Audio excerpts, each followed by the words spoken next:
Hi, everyone. My name is Reshma, and this is Parth, and this is our project Uncumry, which translates to One Wales in Welsh. And it began as a critique of climate action in Wales and further developed into a project looking at food systems. The whole presentation is structured along 3 chapters. First, we look at the climate emergency globally and then in Wales, and how this impacts food production and landscape in extension. And lastly, we look at what proposals we make and how that changes the city spatially. So climate emergency, we are all familiar with the global climate crisis, and it is triggered by an excessive consumption habit. This excessive consumption breaks the natural cycle of regeneration and leads to an ecological deficit. In the global context, all climate action is based on calculation of ecological footprint, an arbitrary number that's calculated across the seasons.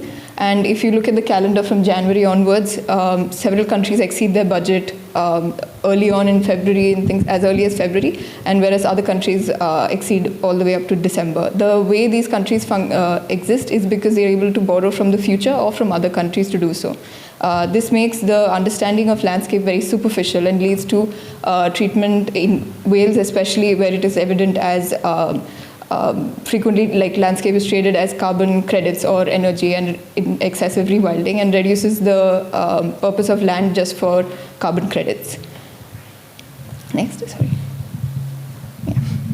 The mindset also extends to drafting of climate action policies for this small country, where all policies direct towards the efforts of reducing ecological footprint. So in 2009, one such policy was introduced, One Planet Wales. The policy was then reviewed and conducted in 2012. It has been hailed widely as an innovative response to climate crisis.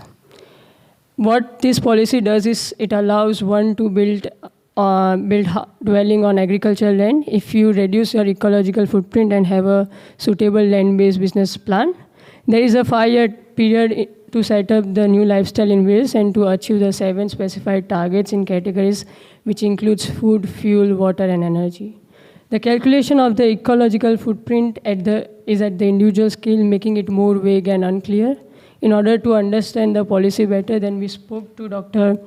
Mark Scale, who is also the chair of the One Planet Council, and also we had conversation with other applicants to delve further into the policy. So on our site visits to Wales, we were able to meet 3 such sites in person that have been running for some time now. This is Lama's Eco Village, which has a house constructed from materials which are sourced from the site. Please, apologies for the pronunciations, but we're going to speak a bit of Welsh names now. So Tigwano has an agroforestry farm set up with crops and sheep, which also manufactures the oat milk on site. Dana Barashan has several polytunnels and its composted vegetable gardens to kind of produce the foods all year around. Dana Barashan also houses a wide range of poultry farms like turkeys and geese. So we had experience of geese noisily chasing us out of the farm. So in the broader view, since its inception, it has received about 63 applications, and 30 or 40 have been approved by the local planning authority. On mapping them, we found that there's a major concentration in the southern part of Wales in the county called Pembrokeshire. All of these OPDs are freeholding lands that are purchased and have an average size of about 15 acres. They all house like a small family, maximum 4 people, and we will take you through detail into 4 of these farms. So that's Crinfrin, Gologugenin, Ashken Finon, and Hershan Herbergen. But you can see the house or the structures in the agricultural farm within the circle. So that's the scale of the sites. When you go deeper into the 4 sites, you do find that they have reduced their ecological footprint from where they started initially over 5 years, but they're all isolated extremely from nearby towns and amenities and infrastructure. They all end up relying on external sources or secondary sources of income to support themselves for savings, and they're all in a similar sort of land type classification with like grasslands and this thing. So if a brief overview of the application process is presented in simple terms, It would tell a story of land inaccessibility, extensive bureaucratic process, and with a lot of financial risk involved. There's a lot of animosity from the local community because it has attracted mostly only people from outside Wales to come in and adopt a new lifestyle. And they are very passionate about reducing their ecological footprint. So after overlapping the criteria which OPD applicants undergo, we came to recognize a similarity across all of them. So what you see on the map as black dots are the OPD sites. So the OPD sites do not vary much in land type distance and the distance from the town. Also, if you look at the agricultural land classification, around 50% of the OPD sites fall under moderate kind of land conditions. This lack of diversity in land selection was also reflected in the stakeholders that are almost always families. They are not farmers or industries. With very few local Welsh people being drawn in, this kind of makes a very alien approach for the local communities.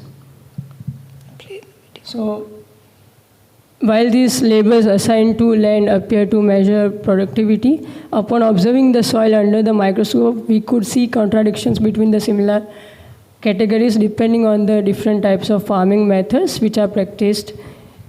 So the sample from the OPD farm showed a healthy, so this is under the microscope where we understood that the sample from the OPD farm had a healthy and rich biodiversity of microorganisms, while the monoculture farm sample, as you see, is kind of lifeless in comparison.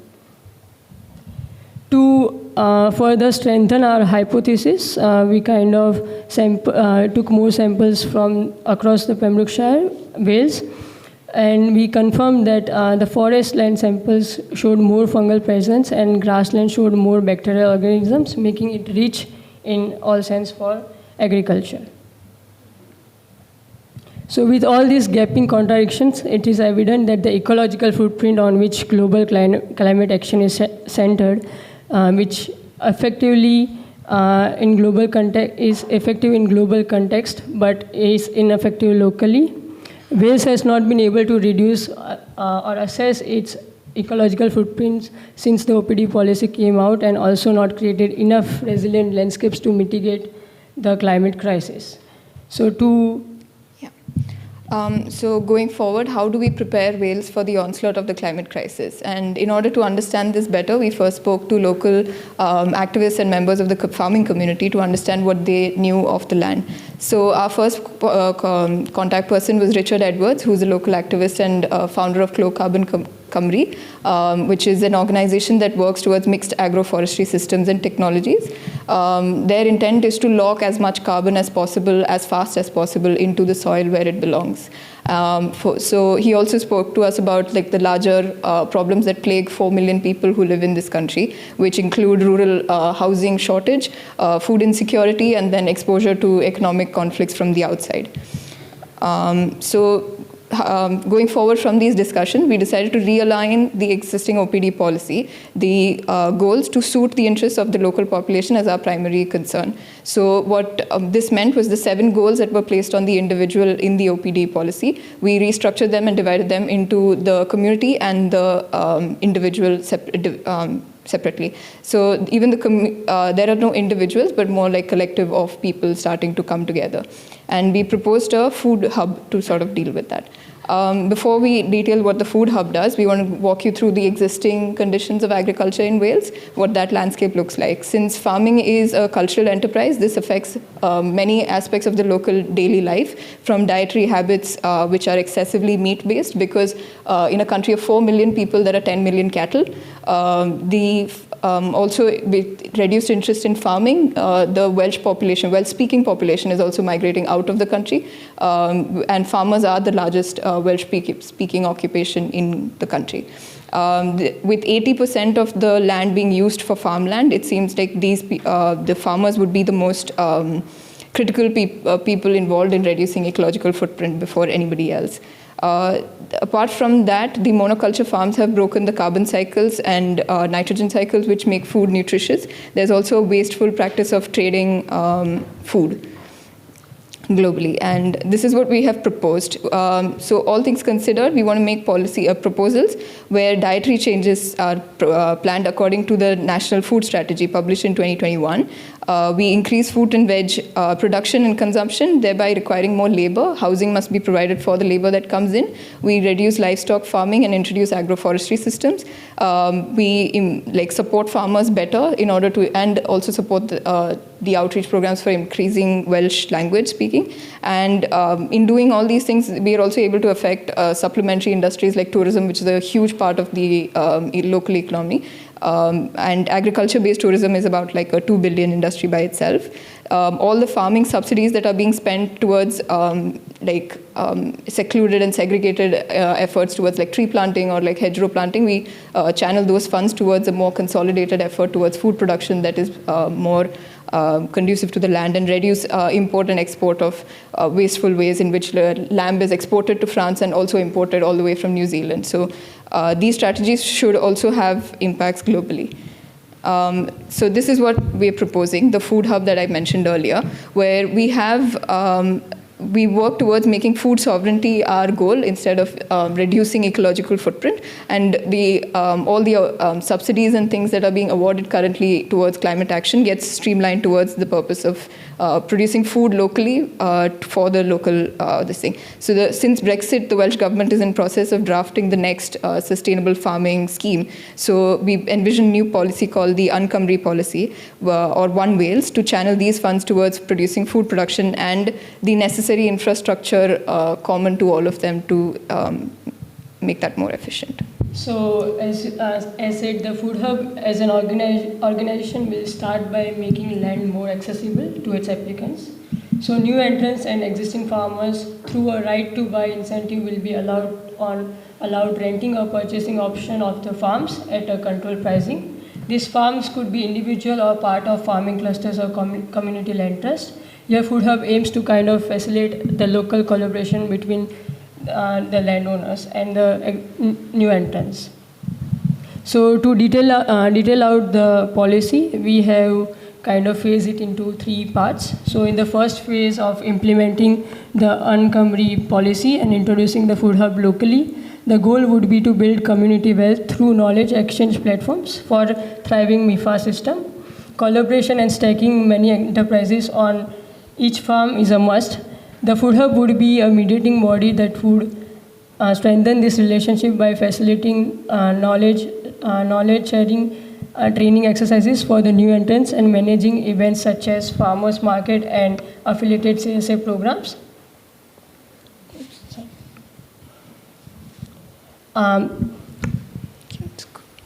A CLT under the Food Hub would also manage and provide common housing facilities to prevent urban sprawl conditions from arising. In the second phase, the Food Hub works towards building land management strategies according to the policy guidelines for the region. It also works on improving logistics and services such as transport, quality control, and marketing the products which are affiliated for the affiliated farms. Having achieved a preliminary stage of farm, the policy looks at upscaling by providing infrastructure that further reduces emission by sharing and resourcing the amenities for the local scale. For instance, a group of 10 farms could share a common manufacturing facility, and facility would be part of well-connected transport network. Okay, so with the broad guidelines in place, we'll now look at how this manifests into the landscape physically. For clarity's sake, we're going to be talking about 3 scales: the county of Pembrokeshire in the south part of Wales, and 2 wards on north of Pembrokeshire, Newport and Nevern. So the Pembrokeshire was selected because for most experimentation purpose, it has best agriculture numbers, performance in terms of number of farmers, livestock, and arable land. The highlands in Wales are used predominantly for livestock rearing, whereas the lowlands are used for horticulture. And this we got to know from a local farmer and researcher, Alex Heffron, that it's also influenced by rainfall patterns because the uplands receive twice as much rainfall as the lowlands. So the arable lands are also concentrated in the lowlands, lowland areas, which can be used for horticulture purposes. So, okay, how much food do you need to feed whales. We can spend 2 minutes on this slide or up to like 2 hours, but we've crunched like some numbers to come to this data set, where we have in the solid colors, which is what is being currently produced, and the dotted line is what needs to be achieved in terms of area of production. Fruit and veg production is extremely low, and this is what needs to be produced versus what is currently being produced. So what we've set out to do is to produce at least 60% of local fruit and veg and cereals to come from whales, for whales.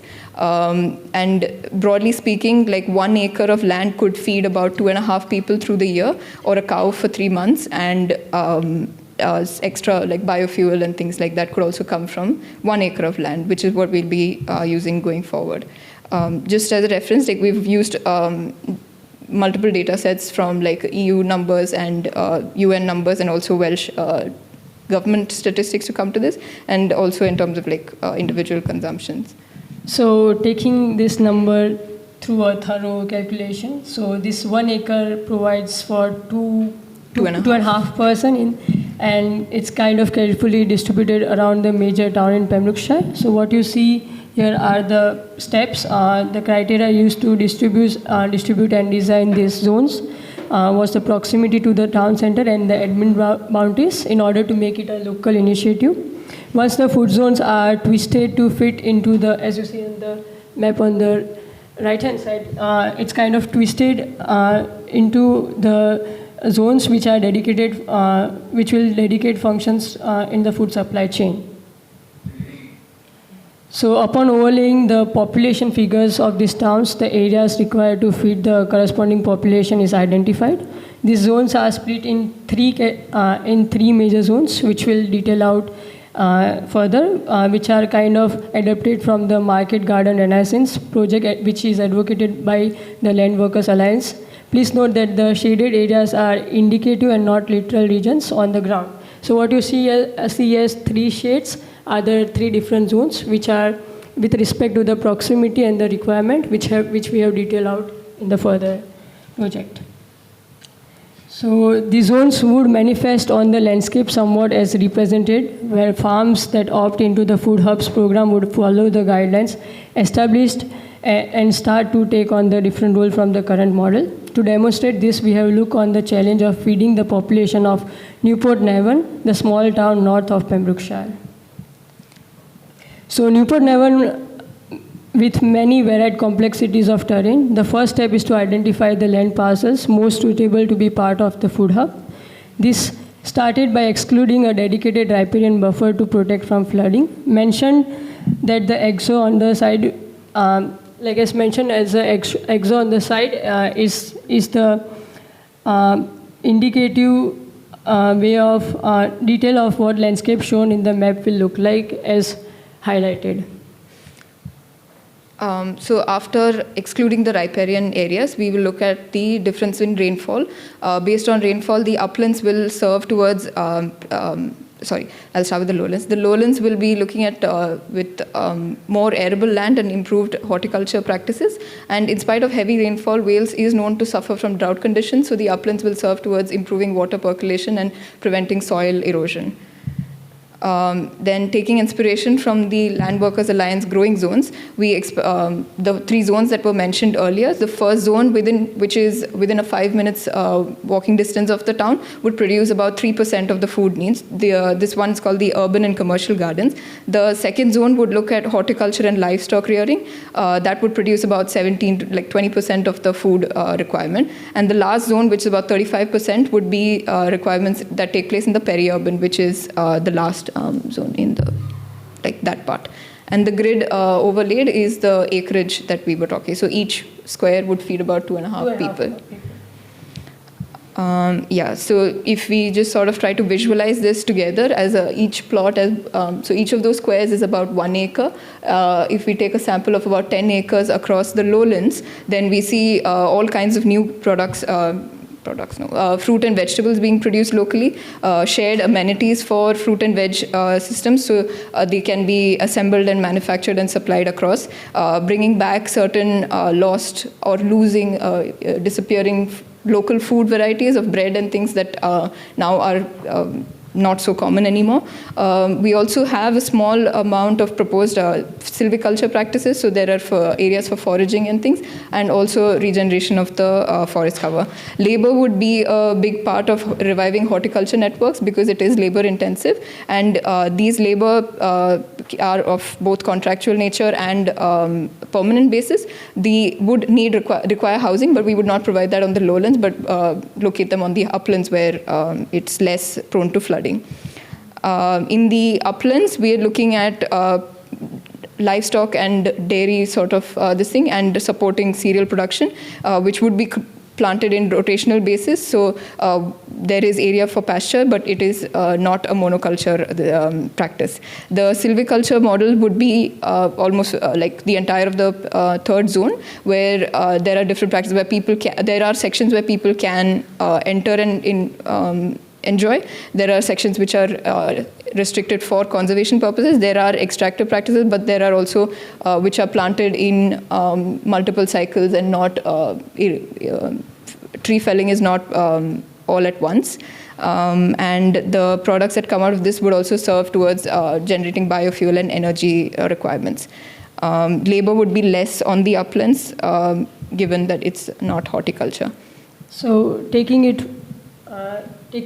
further, so what you see on the map are the selected land passes. So these are very selective land passes in terms of proximity to the town. As we described, with each zone, the requirements are different. So like for zone 1, we had a requirement of feeding just 2.5% of the population, considering we are selecting 5 farms.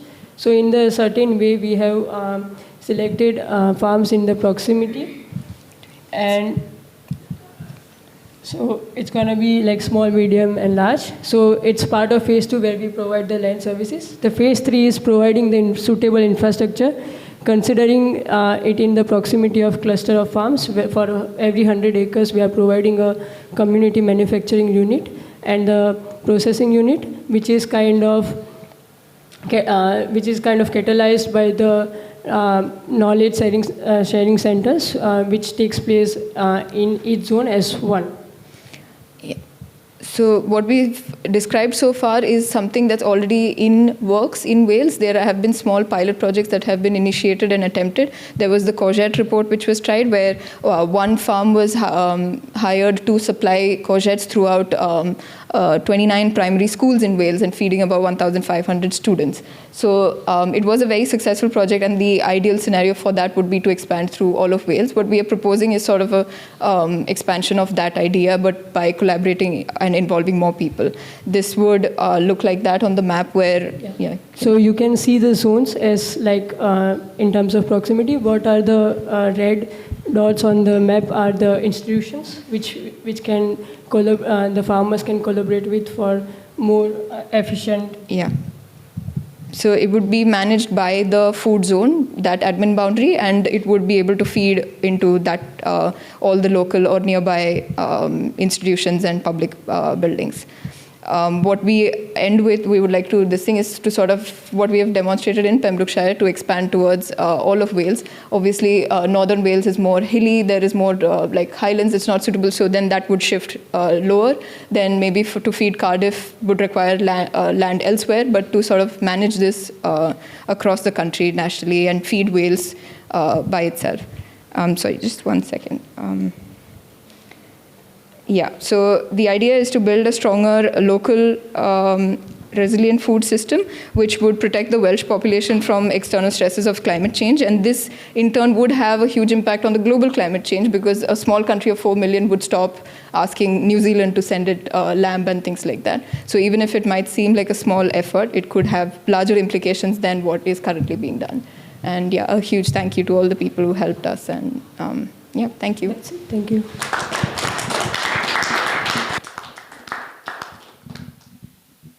Thank you very much, both of you. That was really interesting, and I loved all the visuals and everything. I'd definitely like to see that sort of vision in the future in Wales. I did have a few questions and comments, so I'll try and go through them quite quickly. One question I wondered about was the sort of 1 acre feeding 2.5 people stat. were the stats you took that from, were they based on conventional agriculture or more agroecology? Because it seems low to me. Like, even I think you had a figure from a veg box about, like a veg box feeding 40 people off a relatively small acre of land. So I just wondered where that figure came from, first of all. Okay, so the 1 acre feeding 2.5 people was considering monoculture yields and things like that. But when we did speak to farmers in Wales, they rubbished it immediately. They were like, that's insane, you cannot say that. But when we did ask agroforestry farmers in Wales, they said that it's quite easily possible, because the approach of monoculture is that you plant 1 wheat crop on 1 acre, and then you imagine that a cow is only going to eat for 3 months. How can you feed 2 people of that land for 1 year? But if you do it as agroforestry, you're planting like 200 varieties of food and vegetables, and that way it should be possible. So that person whose reference we've cited, he's able to produce 40 veg boxes from 1 acre, which is more than what we are proposing. So we would estimate that even though it's ambitious, it might still work. I mean, I'm advocating for, I think you could use smaller areas of land to feed way more people, or feed way more people off the areas of land you're talking about. That's good. You've thought that through. I guess another big issue that I'm not sure was mentioned too much in your presentation was about the planning system, which I'm sure you've thought about, but that, in terms of getting housing for people and all those sort of things, that is one of the main barriers. It's incredibly hard. You went through how OPD is hard enough, but the rest of the planning system, getting rural enterprise worker dwellings and all that sort of thing, is an absolute nightmare, and that's what's really holding back large-scale affordable housing in the countryside. So I think you need to mention that somewhere, because at the minute I was just thinking about proposing the housing on the uplands, for example. I don't know how possible that would be, and also with planning policy, and also in terms of particularly for intensive horticulture, the farmers they really need to be on site, to deal with disasters, floods, whatever it might be, polytunnel cover coming off. So I wondered how realistic that was, that the farmers would be living in the hills somewhere and maybe not so connected to the farm. So that just might be something to think about as well. And I also wondered about where sort of public procurement fitted into your food hub model. So government commissioning in the same way they did in the courgette pilot, for example, in some sense. But government commissioning of the food produced by farmers into schools, hospitals, things like that might just be something to add in. And I guess one final one I'll just end on is an overall question about, just to be clear, in the things you're proposing that One Planet development is still the best sort of policy mechanism to achieve these things, or do you think that there are broader, sustainable farming or other ways that it could be pursued?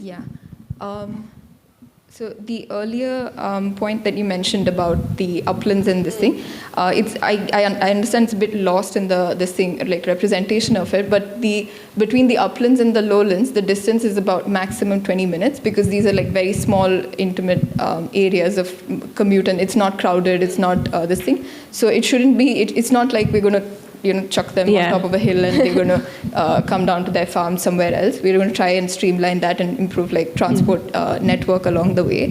And then the second, So just to add on the housing part of it, so we did thought about it, but the idea was not to allow individual houses on individual land parcels, considering it's like an urban sprawl, and it might increase in terms of with more farmers engaging in the same system. So it was to be associated with CLTs, which kind of takes care of and the land about the housing prices, and it can't be kind of exploited in terms of buying it and making a second home again. So which is a problem with Wales. So that was the idea, to bring them and monitor under one organization, and then kind of. Just one point on that. I think that's a good idea, because that is the issue of having lots of individual homes. But as far as I understand, One Planet development is kind of tailored towards that. You talked about small family units and things like that.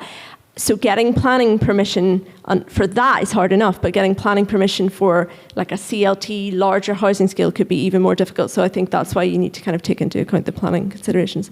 Sorry, I didn't mean to interrupt you about the OPD mechanism. Yeah, so the OPD mechanism is effective in terms of it's addressing like all the issues, the major issues of housing, the major issue of ecological footprint, but it doesn't, it's checked it, but it's not practical when it comes to the ground where there are these houses that are coming up, they inflate the price of the land and sell it, and then they're back to Kent where they came from.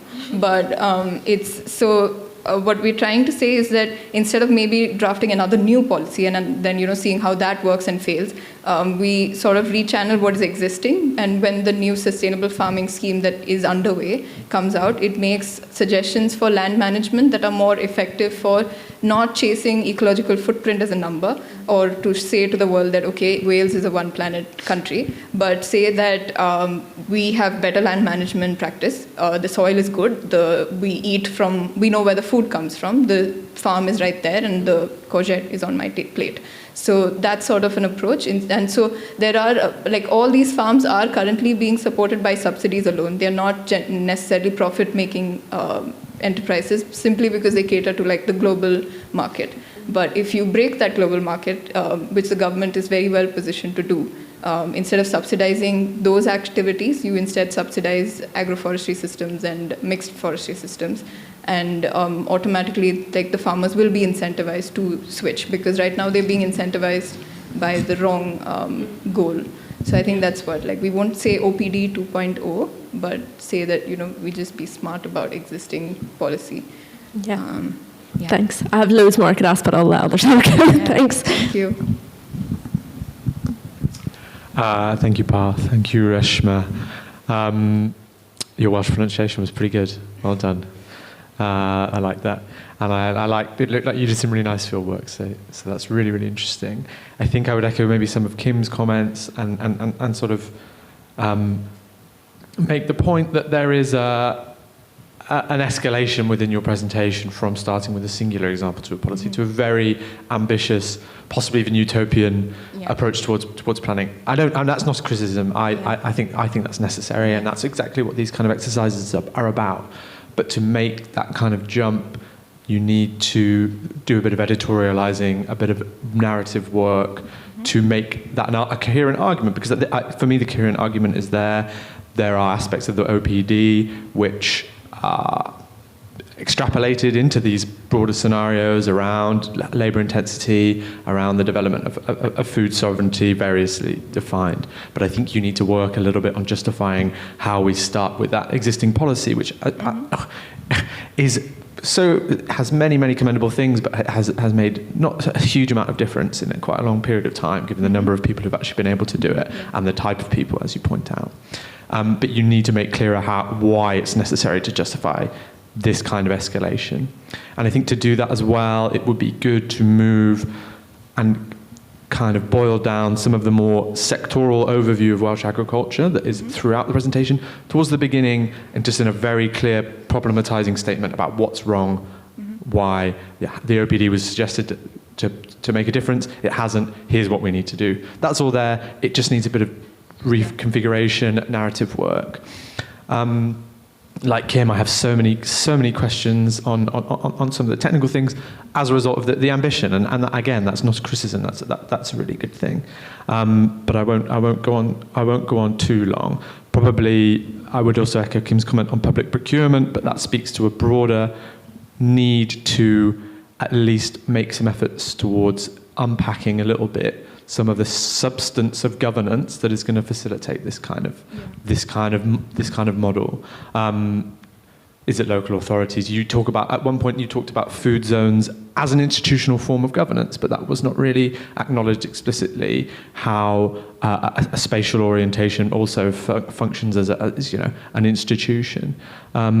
Again, you don't have to answer the question, but you have to acknowledge that that's going to be a process that's going to involve people and contestation. Yeah. And my final comment because again, I got so many questions, but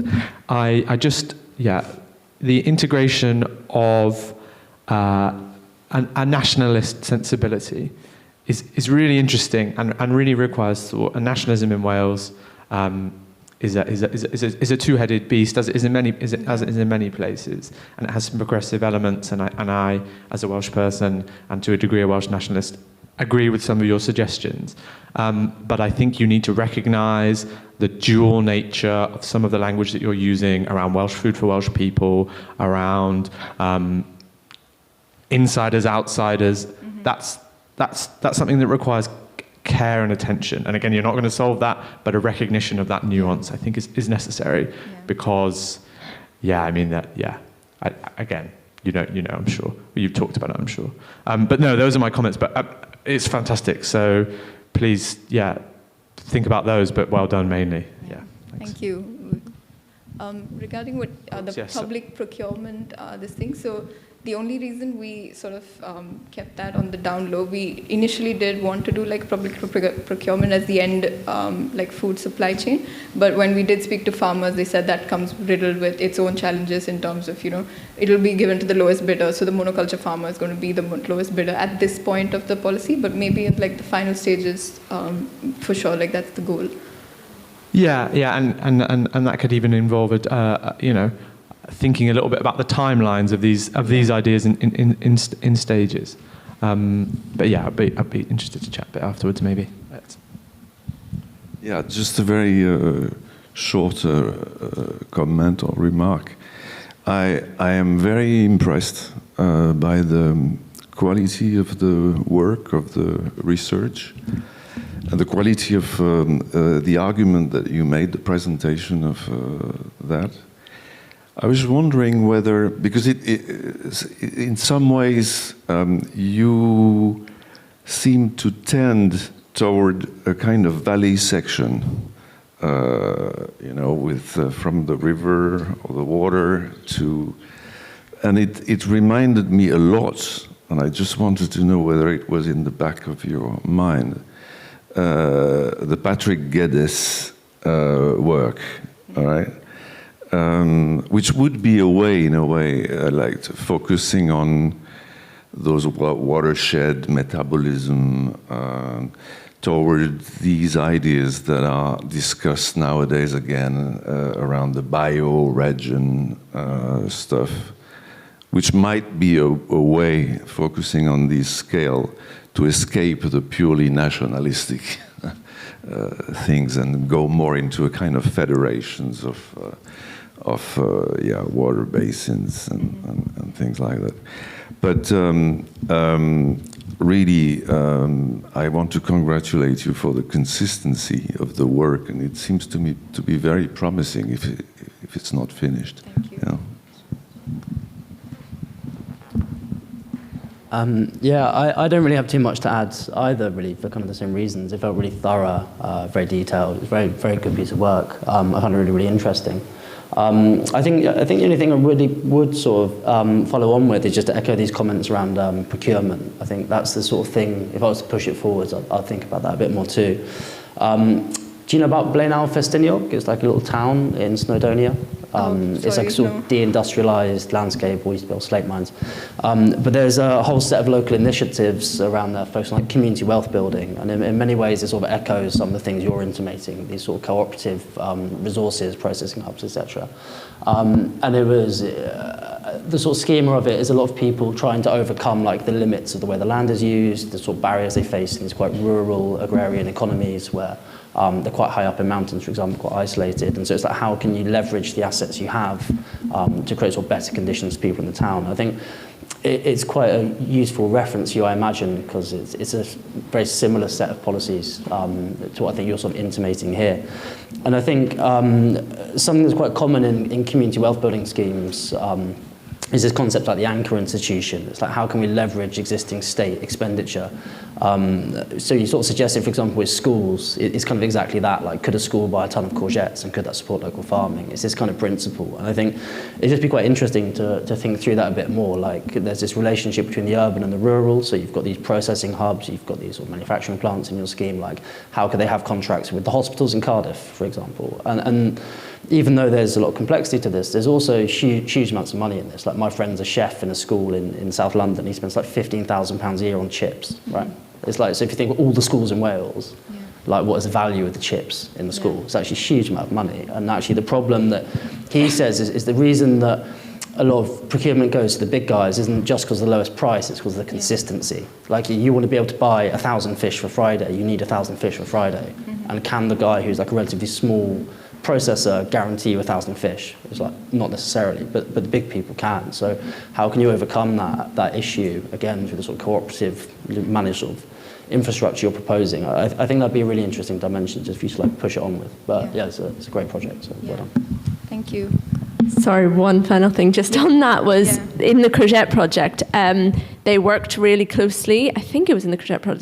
They worked really closely with Castle Howell, like wholesalers. So you might want to look into how that worked, because that was part of making the procurement or like wholesale system work for small farmers. But you might already know about that. Yeah. Do I have time for another question? The other thing that I did want to ask you about, and it's a process which deeply shaped Pembrokeshire over recent years, is tourism. And you do talk about this being integrated with an increased amount of agritourism. And I just wonder if you could reflect or had any ideas about how the nature of agritourism would change as the sort of processes that you are looking to develop were integrated as well.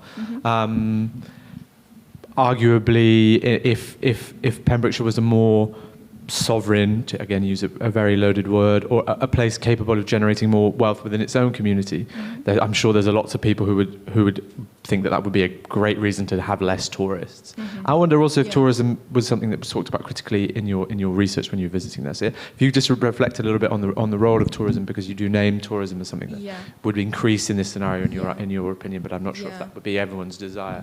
I think like tourism would be like a double-edged sword, and like right now it's hurting more than it's doing good, because it's driven up like housing prices. It's created a crisis in a rural landscape where there shouldn't be a housing crisis. So what we're trying to say is that we sort of leverage it enough so that there's income generated for the local communities. There is like local institutions and vendors and things like that who are able to this thing, because right now everyone's just leaving Wales in search of jobs outside. But if there is a booming tourism industry, there is, I think the number was about 200,000 people work in tourism in Wales. So that would, like we're saying that, okay, there's more incentive for farmers also to have like extra streams of income, not just subsidy based in the government. So that would be the plus sides, but the negative sides would have to then require like sort of restrictions or like controls in terms of second home purchases or things like that. Maybe we have to like consider that maybe in the timeline of things that you mentioned. In terms of like the consistency or like the value of like large vendors being able to give cheap goods consistently, these are things that are getting like will change with climate crisis as it accelerates. So they won't be able to deliver so much, and this is something that most people haven't realized yet, that if tomorrow Sainsbury says that we don't have wheat, we have nothing to fall back on. So even if it is slightly inconsistent in the beginning, maybe your bread tastes different every day, but you will have bread. So that's sort of what we're trying to say with the project, as like a justification, what you said earlier. Because like the farmers we spoke to, even though they are not ready to switch to agroforestry, he lost his entire wheat harvest this year and he has no income. The only way he had income was because the government pays him by acreage and he's a landowner. If he isn't a landowner, there's no reason for him to stay there. So if tomorrow there's no more wheat coming out of where Wales is getting wheat from now, then Wales is in a difficult position. So we want to sort of prepare ahead. And thank you for all your answers.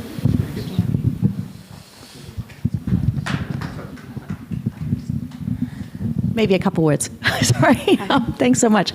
I just wanted to reiterate one important thing, which is framing the parameters of your project, because to a certain extent, it's more than a utopian. You're really reinventing an entire kind of the context as well as everything else. So once you start to talk about planning, for instance, or you talk about land ownership, all of these things are actually almost sit beyond the scope of what you're trying to talk about. And when you're essentially redeveloping an entire system of ownership, development, management, planning might be secondary. We might as well reinvent planning. I had one historical reference because I think it's important. I really wish you had another year on this project because there's so much to get into. I have questions about what do Welsh people eat, and what are you growing? Those are very basic things. But looking at your kind of grid that sits over parts of Wales, I'm reminded of the sort of 1785 Land Ordinance, which set out the parameters for not only how the sort of internal colonization of the United States would happen, but also how the premise of statehood would occur. So it was not just, it was based on the idea that democratic representation would come out of agriculture and the fair distribution of land. And that then presupposed that there was land set aside to raise funds for education, etc. So it became the principles for kind of the idea of the republic. So actually embedded even in that diagram is a very deeply political idea, whether that's Wales for Welsh people or not. So there's a lot of power within these things that go unstated, and perhaps again, as a reiteration or contextualization of your ideas, it would help to say what you're not doing. Mm-hmm. Yeah. So you have a tremendous amount of knowledge, and I think it's really enjoyable to watch you answer questions. Thank you. Yeah, I think when we started with that was a big challenge because we're trying to do everything at once. Like, it felt like a new planning policy for everything in Wales, like from food to planning to housing, and it was a lot. So I think what we will do is food, and everything else that comes attached is like an added advantage or this thing. But maybe at the concerned department then deals with that aspect. Like in this project, we'll focus on answering farmers and their concerns and people who are eating the food and their concerns. And their other concerns, we sort of like, delegate to the respective sort of departments to solve, because I don't think we will do all of it. Yeah. Saying, like, you don't know how people are going to afford to eat. Yeah. Like right now, like when we started the project, price of eggs in Wales was skyrocketing and people just stopped eating eggs, but they're throwing them out then. So just things like these should be red flags for a need for a new system. And it seems radical because it's not done yet, but once it's done, it's more radical to say that I will get lamb from New Zealand instead of Wales when I have 10 million sheep lying like just in my country. So I think like it's just a matter of perspective. Once it's normal, it's okay. Yeah. Thank you.